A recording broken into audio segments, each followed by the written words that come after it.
Ito yung ipapa-harvest ko ngayon. Ayan. Ito ang ipapa-harvest ko ngayon, Melody. O, ayan.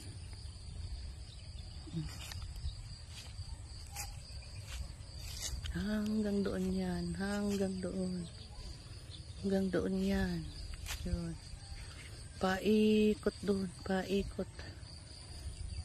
Yang hanggat nakita mo na puro pula na. Doon, malapad pa yan doon. Pag start harvesting na ngayon.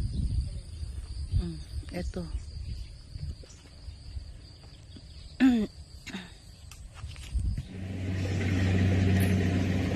Matagalan talaga ito matapos kasi isang harvester lang talaga yung dumating. Baka mamaya pa yung isa. Malapad ito.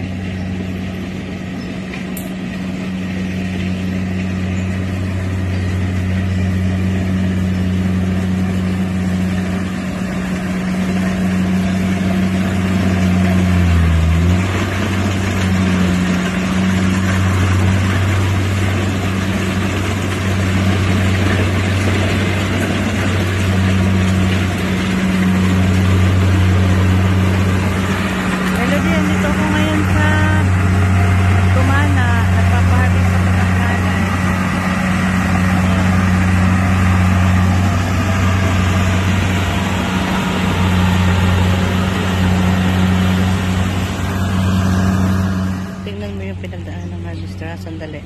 Tatawid ako at baka mahulog ako sa kanal. Dali lang.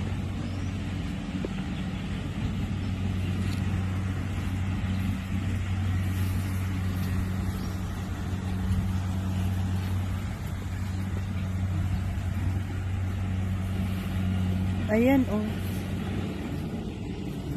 Tapos doon, i-drop nila yung mga mga palay nakalagay na sa sako. Ayan, oh. Marami yan doon mamaya. So, sundan ng rotivator yan para sila naman yung magkakakot.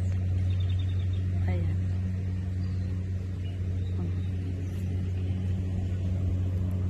Yung doon sa may baba, doon. May baba yan dyan. Tapos na yun, na-harvest na yun doon sa baba. Baba ng mga kahoy na nakatayo na yan, no? Yung mga puno.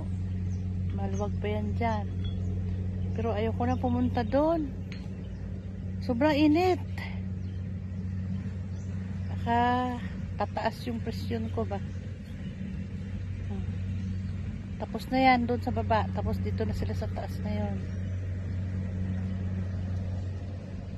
Tingnan mo sila.